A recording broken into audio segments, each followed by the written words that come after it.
Hey y'all, it's Amanda. Welcome back to the channel, and we're going to talk about the books I read in the month of May.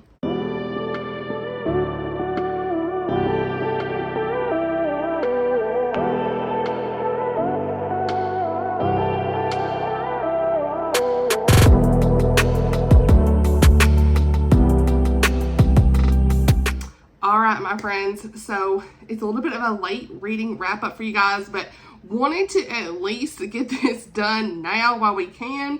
Want to talk about the books I read in the month of May. First and foremost, thank you so much to everyone who participated in the Southern Charm readathon. I really appreciate all of the co-hosts and just some wonderful participation we had on this readathon, the reading sprints, in the chat, seeing all of your bingo boards. All of this was just such an amazing readathon month. So thank you so much from the bottom of my heart. Truly appreciate each and every one of you who supported this. And just thank you for also being very gracious in my decision to take a step back next year from the readathon.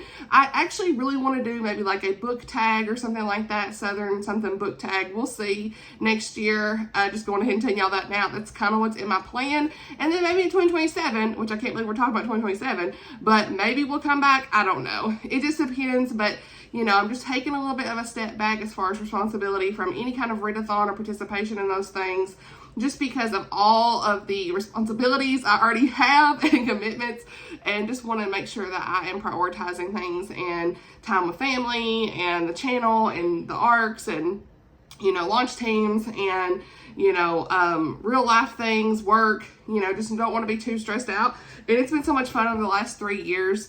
I just really appreciate your guys' support. And this year we're still doing the Southern Comfort Reading Challenge. So please feel free to continue to fill in those monthly prompts. I will try to do recommendations where possible. If you missed out on that, it's still going on the rest of the year. There's prompts for the rest of the year. So I will leave the video for that down below if you're interested. I did recently do a June recommendation for the month, this month's prompt. So prompt. Enunciate, Amanda. It's just like me. Wouldn't be me. It wouldn't be a Book Lover Amanda video if I was struggling on saying something. If I wasn't struggling on saying something. So we're going to go ahead and just dive right in this video. I'm in the hubs room, obviously, because reasons. I don't even have any reason. I just like, we're here. First, let me just say I did have reading vlogs for all of these books, I feel like, because they were all for the readathon, except maybe one. Yeah, except for one. So go me. It was so much fun to do weekly reading vlogs too, because it felt like more relaxed and I could easily just kind of like let y'all know what was going on and all of that stuff throughout each week, what I was reading for the prompts and things like that. It was also my birthday month, so thank you so much to all the well wishes for that as well. So I want to talk first about a DNF I had, because it was very disappointing, but it kind of is what it is. First is Lady Maybe by Julie Klassen. I love Julie's books. Let me preface that with saying that. I love all of her books that I've read. This was just like an anomaly for me because of content and the subject matter of it. So yeah, Lady Maybe is, I don't know, it's just a really hard book to review because she is one of my favorite authors, Julie is, and I went into this really hoping for a historical romance with lots of mystery and strong emotional depth. That is something that Julie is known for. I've literally loved like all of her other books I've read by her, or really enjoyed them. Even if they weren't 5 stars, I still have always enjoyed her books. And they never have any kind of content issues or anything like that for me. This actually had a really good storyline. It was like mistaken identity, and the writing drew me in. I was actually really interested for a while, and because you have this woman who is surviving a carriage accident with no memory, and she has this mysterious ring on her fingers, and there's like all this danger and stuff that's surrounding her and whatnot. But the plot took a direction that I just didn't feel comfortable with due to personal convictions. So yeah, this was a book I was supposed to read for review, but unfortunately I couldn't finish it, and I just submitted my DNF review. This book had like double infidelity, a love triangle. It just didn't sit with me. It was just very gray areas for me personally. I found it very difficult to connect with the characters after certain things happened. I mean, I feel like if you really like those messy, dramatic relationships, complex stuff, the dynamics, you might like this. This may still work for you, but the infidelity and there's a lot of romantic confusion. It's kind of a deal breaker for me. I just wanted to give a heads up here on this one. But this is a re-released book. So to be clear, this is not a new book. She wrote this in 2015. I really appreciate her talent, and the premise had a lot of promise in this. but the themes and the like relationship dynamic just wasn't for me. But this is a re-release, so it's like they took this book and they redid it. They just re-released it, 10th anniversary edition, and so I DNF this probably around the halfway mark, maybe 60%. So yeah, lots of marital betrayal stuff, and this made me uncomfortable. So that's my thoughts. But again, I know some people have really enjoyed this book. Take me with a grain of salt. I still love Julie Klassen's books. It's just one of those things of not every book's going to work for you by, I can never get this right. Not every book by an author is going to work for you, and that's okay. I still really support Julie in all of her other books. It's just that one just didn't work, and that's okay. So yeah, I will be reading her newest coming out in December, and she has like a Christmas book coming out this year. I'm reading that too. I'm really excited for those books. It's just this one, I think because it was written so long ago, they revised it, it just didn't hit the same. So yeah, some of the subject matter, I think where it was published under a different publisher before too, and just all these different things. I don't even know how to explain it, just what didn't hit. So I'll link my DNF review down below for further details, but that's not here nor there. I did DNF that book. So first, let's talk about Lilac Girls. I did do a reading vlog for, I'm not gonna keep saying that. I have like all these reading vlogs. I'll just link them. How about that? But this is a book I absolutely loved. I'm not even going in any order. What am I doing? Anyway, we're gonna talk about Lilac Girls. I did not read this first this month, but we're here. So this is a very powerful story about real women in history. And I read this to my friend Lauren, who was a co-host for the Southern Term Readathon at Intuitive Reading. Her channel's going to be linked down below. We are going to buddy read the next book in the series, actually starting next week. So looking forward to that. I think it's called Lost Roses. But this is inspired by true events following three women, Caroline, Herta, and Kasha.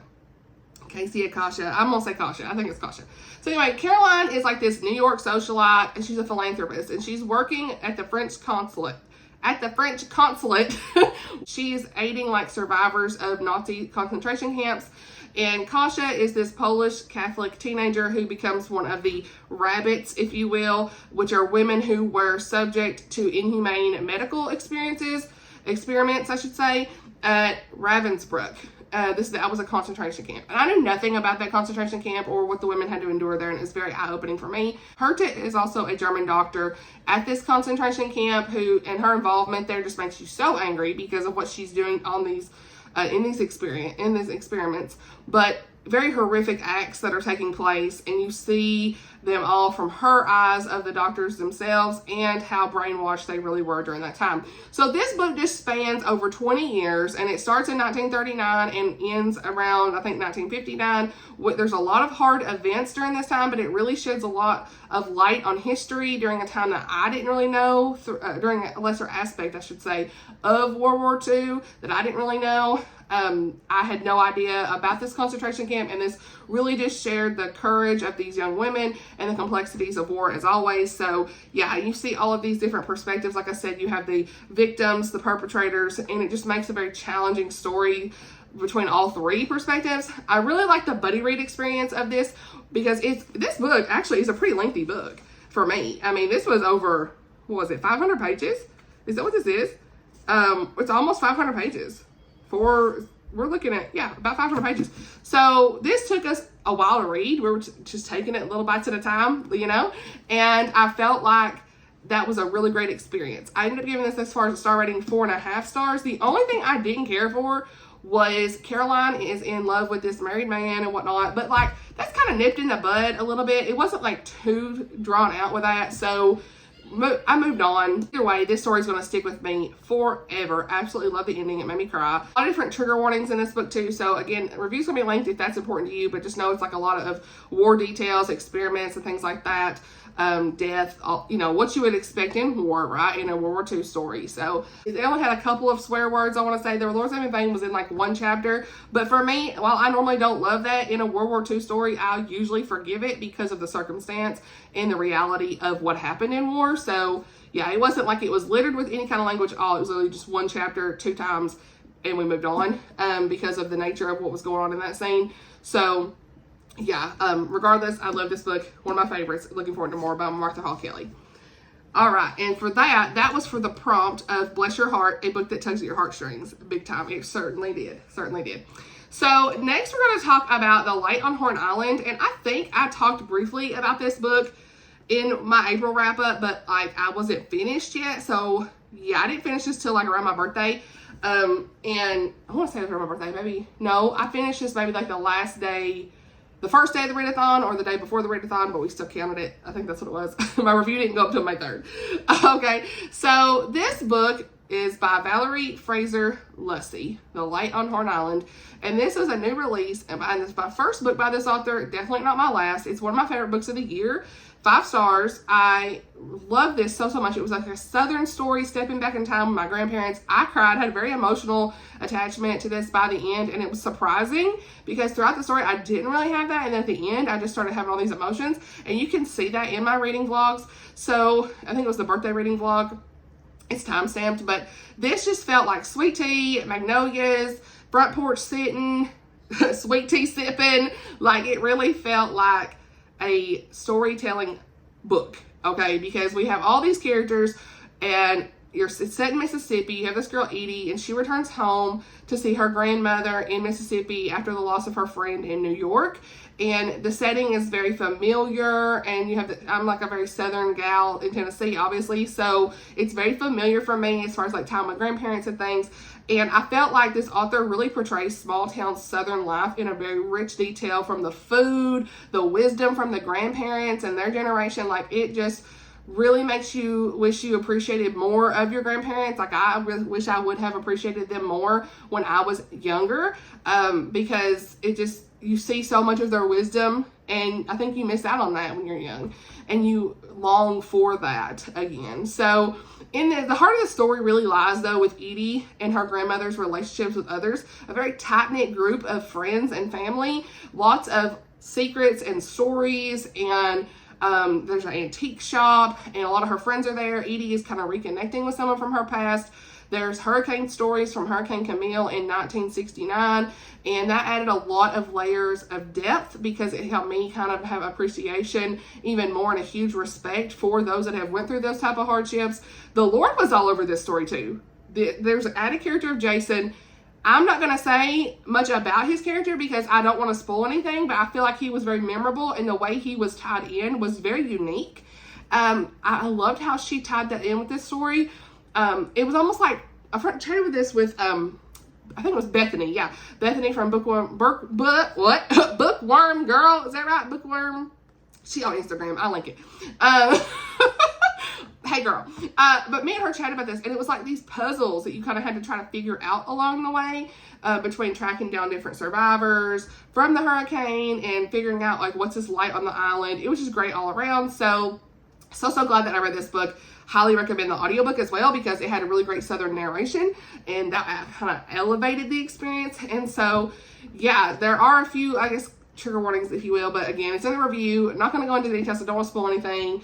Some mental health stuff and things like that, hurricane survival stories, death is mentioned, but it's just one of those very real life stories, and I'm just so looking forward to more of Valerie's books. So I did read this for review, and it was 5 stars. Those are my honest thoughts. Highly recommend.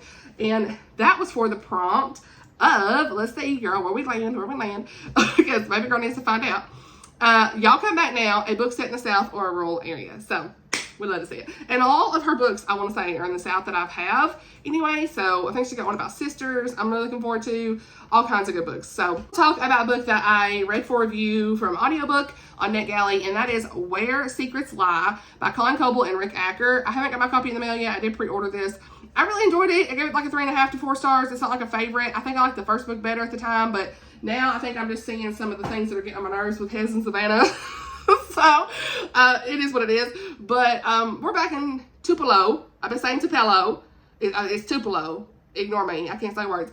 But we're back there in Tupelo Grove with Jez, Hez, and Savannah.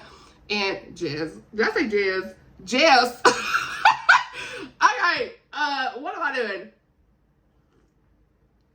Oh my goodness. This is chaos. Okay. Do you expect anything less? Jess, Hez, and Savannah. It's all this drama. The book picks up right where What We Hide left off. You need to read What We Hide first, in my opinion, okay? You have to, because it's like, you get spoiled. But the second installment of this has all this romantic suspense, of course, family drama, legal stuff that we had book 1. Savannah and Hez They're kind of the second chance of love here. A lot of trust issues still remain. And that's the parts I think that got on my nerves a little bit. I'll tell you kind of, I'll make my reviews here, of course. Ignore me having to look at notes, but memory's gone. Being honest, like, y'all sitting here trying to film something you read, like, on May 8th, I don't know. But as this story really, like, navigated their upcoming remarriage, and there's all this university corruption, and the villain that you find out at the end of book 1 is what spoils it if you don't read book 1. So the villain that you experience at the end of book 1 continues at the forefront in book 2. And if you like legal thrillers and romantic suspense, check this series out. But there's not a whole lot I can say, but I'll tell you what I like, what I didn't like. I like the suspense around like 40% is when things started popping off. And I was like, oh, things happened with Hez. And I was like, uh-oh. And there was all this complexity with the university corruption, legal subplots. I like those things. The narrator's really good too. And if I was reading this physically, I probably would not feel the same. The narrator is engaging. And I feel like Colleen has a lot of good narration in her books. Like the Annie Peterson trilogy has a great narrator. I don't know if it's the same lady, but I know her books are going to have good narrators usually. But there's a big moment in chapter 30. And I think that's why I ended up giving it 4 stars on Goodreads, because it made me cry. There's this come to Jesus moment, if you will. And I was kind of like mixed feelings about it. I love that moment. That was so sad. It made me cry, but also you felt a lot of impact from that come to Jesus moment.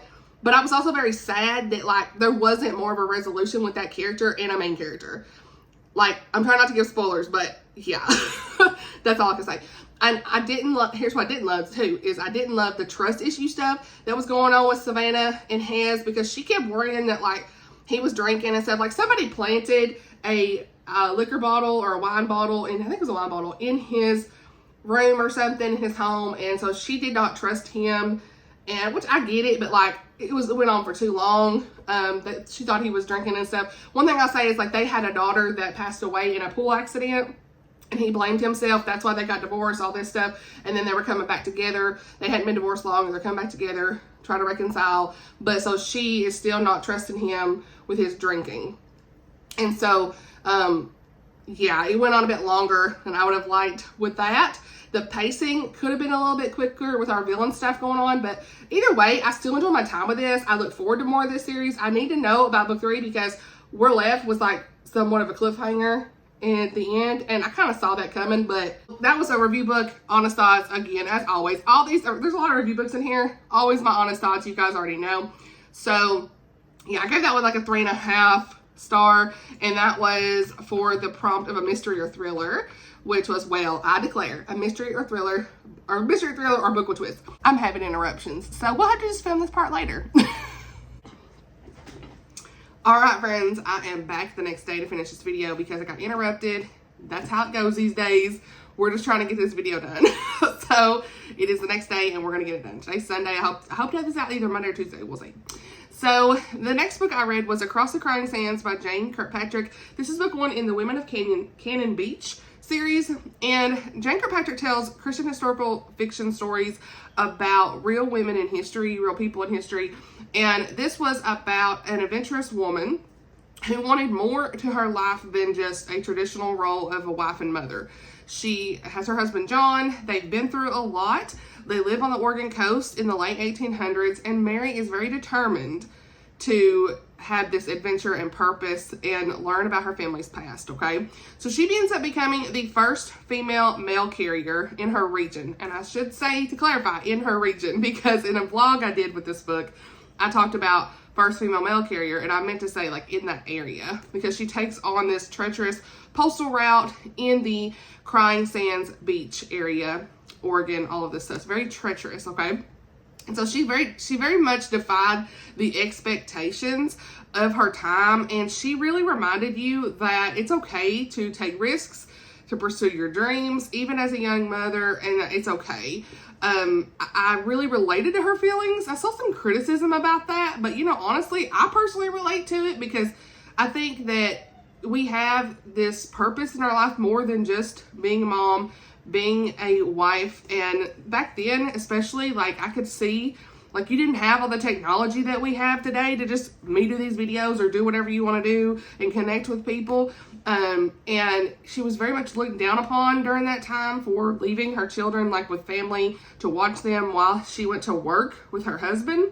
And I certainly see the desire that she would have had, because for me, I understand wanting that fulfillment outside of just those things. It's okay if you want that to be what fulfills you fully, but it's okay. It's also okay to do what you want to do in your life outside of just being, you know, a mother and a wife and all of those things, right? Like, you can be more than just those things. So, yeah, I personally, you know, while I work 8 to 5, a full-time job, I personally am finding such fulfillment in doing these videos too, as like a hobby, right? And so I can certainly relate to some of that. So I'm really looking forward to book 2 that comes out in April. I gave this book a 4-star rating. I like stories that are about like real people in history, that frontier, pioneer life. Really check this out. There were some grief themes in this as well, because she did lose a child in this as well, because it says it on the back here. She loses the baby she's carrying. So just be aware of that. But I really found this very just informative about her journey in her life, and she walked through her grief and she overcome it the best she could, and she just did what she could in her life to the best of her ability, regardless of what her circumstances were. So yeah, I really enjoyed this book. And for the prompt, it was Hold Your Horses, a slow burn romance, or a book that takes time to unfold. This I would say is more historical fiction than historical romance, but it does take some time to unfold. I think her stories, you just got to sit with them. They are not books that's going to happen overnight. It's not going to be something that's like real quick. It's going to be, we're going to sit with these characters. We're going to take some time to really see what's going on in their life. And this was definitely one that took some time to unfold. And that's why I picked it for that prompt. So next up, we are going to talk about Sometimes You Stay by Liz Johnson. I really enjoyed this one. Actually, no, let's not talk about that. Let's talk about Red Door Inn. I made a Red Door Inn first. Let's talk about that, because I read this before I read Sometimes You Stay. So the Red Door Inn is book 1, of course, in her Prince Edward Island Dreams series. And this is where the Red Door Inn got its start. It started it all, and I gave this like a 3.5 to 4-star rating. I thought it was a really nice start to the series. I had already read the Christmas book that kind of tied in with the Red Door Inn, and this was cool to kind of see how it got its start. One of those palate cleanse reads, and it's set in Canada, so that was cool. And we've got Prince Edward Island, lots of antique stuff, fresh starts with our characters, lots of healing journeys, and a small town, very cozy restoration of this bed and breakfast. Lots of good things like that, okay? So this is about our main character, Marie, and she arrives in Prince Edward Island after running from some things that are going on in her past, as they usually are in these books, right? She's searching for this sanctuary for herself. And so she agrees to help decorate a renovated bed and breakfast before it opens, which is the Red Door Inn. Seth, he's our main guy, and he moved to help work on his uncle's bed and breakfast, and he ends up meeting Marie, and they work on it together. They go to like auctions, searching antique stores and things like that, doing everything they can to get it open in the next 3 months, and they find love, and you know how that goes. So I think the reason this is not quite a solid 4-star for me is there's some moments that frustrated me between Seth and Marie just a little bit, but overall I still really enjoyed my time with this. I want to continue on in the series. I would definitely recommend it. It's a good Christian romance story, because it gives you all the backstory of the characters from this world of the Red Door Inn, okay? So that book was actually for, I'm going to tell you the prompt. Let me see. I want to say, yeah, it's down here at the bottom left. What was that one? I don't even remember. Country Roads Take Me Home, a book in a series or a reread. Well, I don't really reread books, so that's one reason I put or, because I knew I wasn't going to reread nothing. So this was a book 1 in a series, so we fulfilled that prompt. Next, we've got, of course, Sometimes You Stay, like I said, because I tried to start there, but honey, we need to talk about that one first. This was for the prompt, Home is Where the Heart Is, a book set in a small town or has strong family themes. That is one thing about this series I have to say, is there's a lot of strong family themes, small town, that kind of stuff. I actually gave this one a 4.5-star rating. I love this one. It was one of those like honorable mentions of a favorite for the year for me, just because I love the characters and I really related to some of the things that were going on here. So it's very heartfelt. So some of the quick mentions in my review I mentioned is Prince Edward Island, Christian romance, dog breeder, MMC. We got a dog breeder guy. Okay, you see from the dog here on the front. We love to see. We got this travel vlogger girl. We love to see FMC. Okay, all these terms: female main character, male main character. You already know. She's a travel vlogger. This has a funny meet cute at the beginning. The Red Door Inn, of course, is prevalent in this one. You got that small town setting, like I said, character-driven story, and the scenic island life. Okay, those are like the quick words for the book, okay? So our main girl is Cretia, and she is a digital content creator. And she does these travel vlogs, and she's been traveling for a really long time. She avoids attachment, all this stuff. And she literally, I was cracking up. She bumps into the guy. She bumps into the local dog breeder, Finn, on Prince Edward Island. And everything she's carrying pretty much goes into the harbor. So it's like a bump cute. It's not really like a meet cute. They bumped into each other. And her phone goes in there, so she doesn't have her phone for a while. She can't really continue some of her travels until she gets all that sorted out. Well, Finn feels terrible for causing this accident, and he offers to help her out, and so that puts her in the Red Door Inn. He kind of connects and says, hey, can y'all put her up here in the inn because of what I did, right? Cretia doesn't really expect to find a place to settle. She's just thinking this is just like a stepping stone for her to be traveling, and her and Finn get to know each other. They just kind of see what's been missing. You already know the kind of stuff. And she's processing a lot of the things of why she's been running for so long. So I really love the animals. The romance was very sweet. The family stuff in this was great. Okay, we've got some characters from this first book. That was really cool to see. Like Aretha Franklin, honey. She said no connection to the singer. I love her. Her character was really great to see again, and her advice and things like that were really great. The backstory though is what really I was really tearing up in the end, because I could certainly relate to what she had been through with her family and her home in some ways. I'm not going to say, I don't want to spoil like what it was, but it was unexpected. Like the reason she'd been running for so long was so unexpected that I was just like, wow. It was like a few sentences had me crying, you know? And that's what bumped it up to a 4.5 star. Like, it was just like a fun palate cleanse read, a cute little romance. But the minute I found out, like, what she had been going through, yeah, I did not expect. It was like unhealed trauma. I started popping up. I was like, oh my goodness. She found her outlet as a travel vlogger in this. And like, I have that my own YouTube channel. There's so much I can relate with that. So yeah, I highly recommend this. I think that it's fun to kind of see where the Red Door Inn gets started. You don't have to read the Red Door Inn books to read this book. You do see, like I said, Maureen, Aretha, and some of those characters, but you know, you don't have to. I think it's probably best though that you kind of get the backstory of everybody else. I do want to continue in books 2 and 3 because I talked to Jeanette at Jane Reads, and some of the characters in books 2 and 3, I believe, were showing up in this book too. So I want to kind of go and read book 2 and 3 because I own them. So yeah, I'm just so glad I read that one because it's definitely one that touched me in like an emotional way unexpectedly. And I love when books do that, you know? All right, next let's talk about From the Valley We Rise by Elizabeth Musser. I really enjoy Elizabeth Musser's books. This is the second one I've read by her, and the first one was By Way of the Moonlight. I have a whole dedicated review video for that book. This is one of my most anticipated books this year. It was set in 1944 and following the D-Day invasion of Normandy, and then it's leading up to like the second D-Day invasion. And so she wrote this very deeply moving, unforgettable story, as always. Lots of courage and themes of sacrifice and hope, as always. And so in this book, we have 3 characters that she kind of weaves together their life: Isabel, Peter, and Renee. And they each are navigating betrayal and this high cost of freedom stuff that you have in World War II. And it was just powerful. Like, there was something about the way she tied in the characters that really just touched my heart. Isabel has a commitment to rescuing Jewish children among all this chaos that's going on. It was very inspiring. Then we've got Peter, who is an American chaplain who is grappling with his past stuff going on, his wounds, and he offered a very powerful perspective of faith and healing. And so then we've got Renee, and his journey is like that, very just heartbreaking to read through, but you really see a glimpse of France during World War II in this book, through everything that they were going through.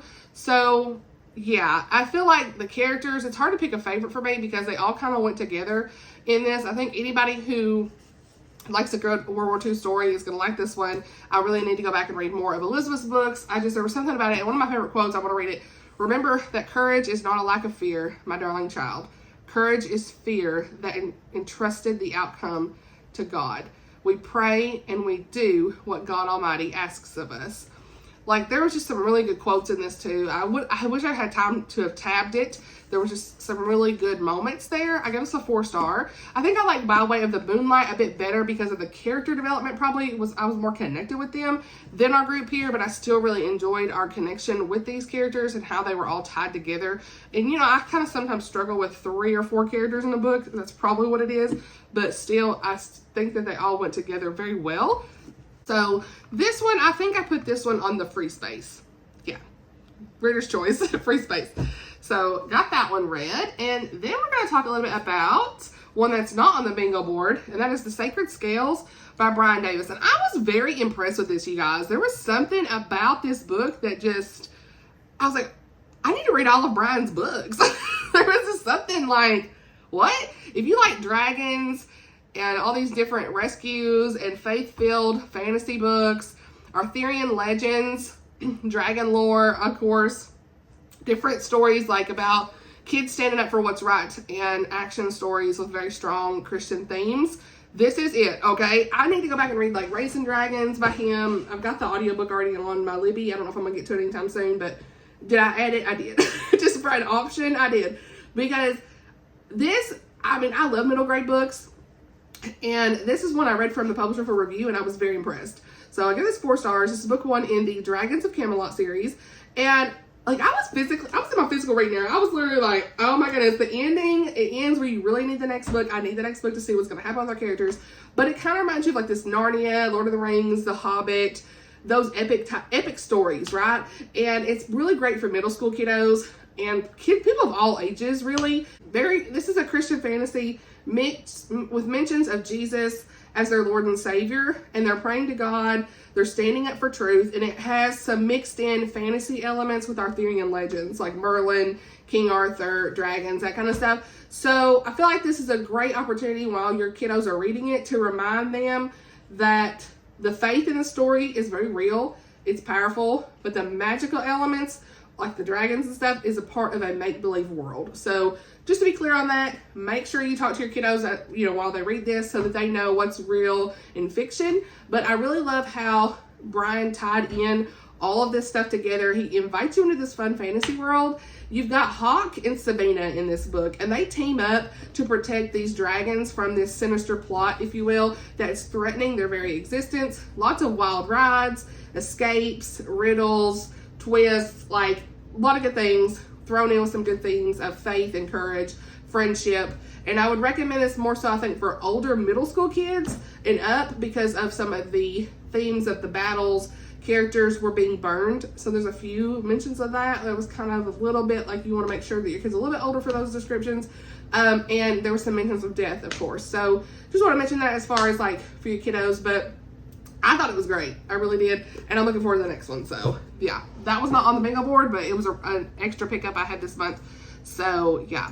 Also, I read A Lesson in Propriety by Jen Turano. And you already know, like, I was here for this. This was for the Happier Than a Pig in Mud, a book that brings you joy or makes you laugh. And boy, did this bring the laughs. It really did. And so this is a very laugh out loud funny Christian historical romance. There's a little bit of mystery. We got this finishing school.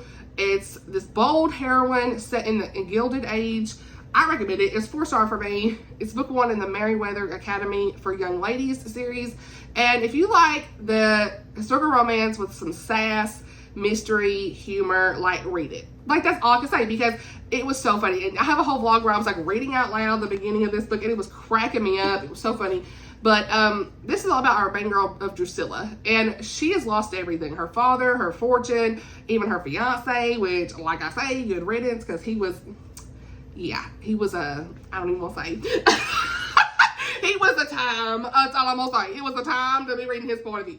So, but you just need to watch my reading of it because the stuff he was saying to her, I was like, sir, go on. Anyway, so she's left with like this haunted castle, if you will. And it's not really like a true haunted castle. It's like very whimsical in that regard, but lots of strange happenings, like these walking suits of armor. They talk about ghosts and stuff. It's like not like serious ghosts, you know, it's very like light on that. And so she ends up basically rolling up her sleeves to turn it into this finishing school, okay? There's all these shenanigans, suspicions, swoon-worthy architect, okay?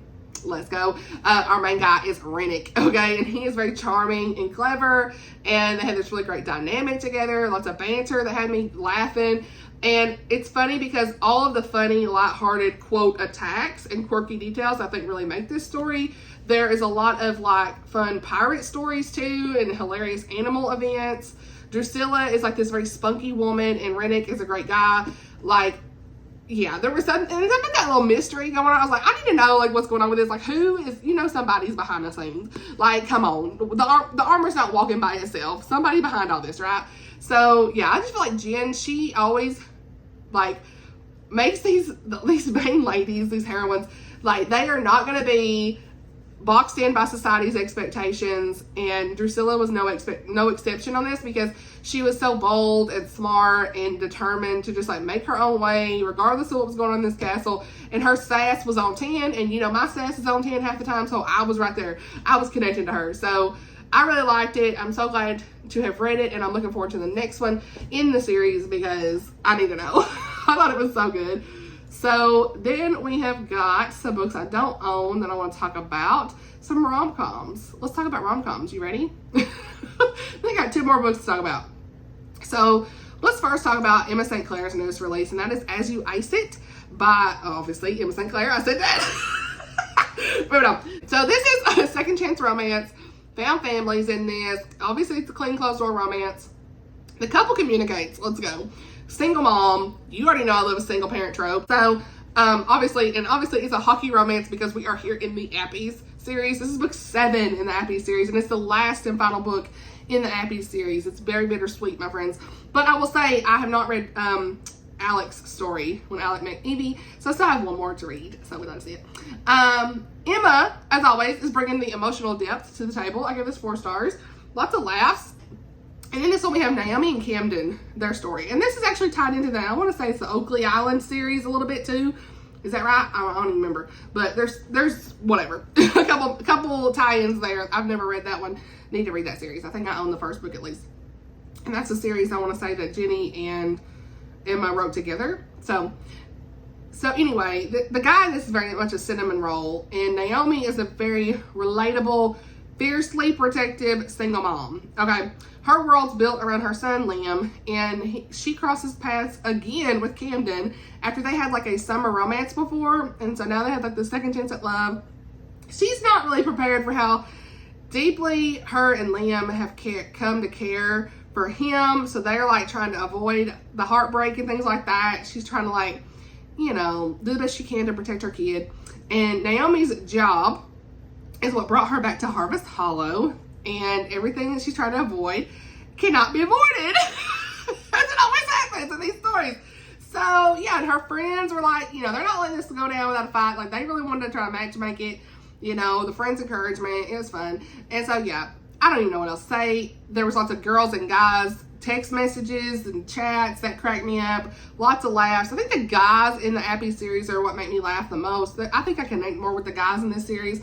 There's no third act to break up. I love that too. So, yeah, I mean, it was just a cute one. You know, this is kisses only, clean romance. There was 2 mentions of the H word in here randomly. So, that she normally doesn't have any kind of language, but she did have 2 mentions of that. So, just FYI. And then, okay, we've got the, oh wait, did I say the prompt? No, I didn't. No, wait, this wasn't on the board. It wasn't on the board. Okay, good. So, the last book I'm going to talk about is The Double Play by Annah Conwell, and this was on the board for a book with 2 points of views, I think. Where's the board? Where's the board? Well, look who it is. A book with more than 1 point of view. Okay. So, The Double Play. This is Hazel and Emmett's story, and this is obviously a sports romance. You've got this baseball romance story here, and the tropes are Grumpy Sunshine, the nanny FMC, single dad, closed door, obviously, And there's an age gap, I think, of 10 years in this one. She's 25, I think he's 35. And it's set in Tennessee. So this is book 4 in her More Than a Game series, but it can be read as a standalone. You would probably enjoy it better if you read them in order because you do see some of the guys from books 1, 2, and 3. But that's Emmett, and he's like your classic grumpy single dad. And our sunshine girl is Hazel, and she brings a lot to the story, obviously. Their chemistry was really cute. So Emmett is very guarded for good reason, though, because of his ex-wife left him and their daughter, June, when she was born. It was really sad. You know, she was born and then mom was gone like the next couple weeks later. It was really sad. So you really you feel the tenderness behind why he's so grumpy, especially when it comes to his daughter. It makes sense. So his parents have ended up helping him out this whole time, watching June, and just very dedicated to the family. So I really like to see that too. But they're wanting to take some time to travel, right? So they start interviewing for a nanny to help out. And just in time, Hazel's looking for a new job and all of that stuff. So that's where they kind of come in and they meet. And she ends up working for him and watching little June. June's like 6 years old, 5 or 6 years old, I want to say. And she was super fun. I'm a big fan of little girls in books because they're just so cute and they bring so much more depth to the table, I think, than just the two characters together. So lots of heartfelt moments, if you will.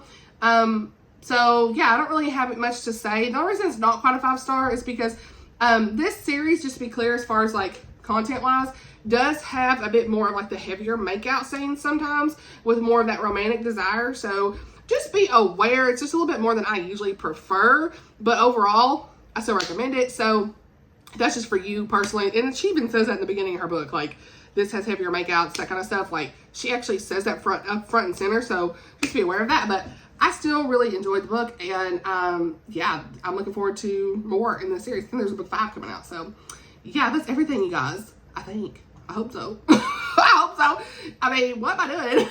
I really hope so. Looking through this, I'm like, did I talk about everything? I think I did. So anyway, that's it for this video. It's very, very long. I finally am getting this done. Part 1 and 2 is done, and I hope that you enjoyed it. Let me know what you read for the readathon. And if you haven't already, if you already have, you don't have to type it again. But I'm so glad that we got through this month and had some reading sprints, like I said, and just really enjoyed all of the bingo boards and updates and things like that. So looking forward to seeing what we get done in June, because it's already June 8th when I'm filming this. Like, come on, your girl is behind, but we're here. I don't even know what else is coming out this week. Again, I'm just trying my best to do videos. It may have to be 1 video a week at this point. I have some plans for different posts and things. Like, I think today's actually Best Friends Day, and I wanted to do a Best Friends recommendation video. That's probably gonna come. I am gonna do that. So we're here. We're here. I'll get there.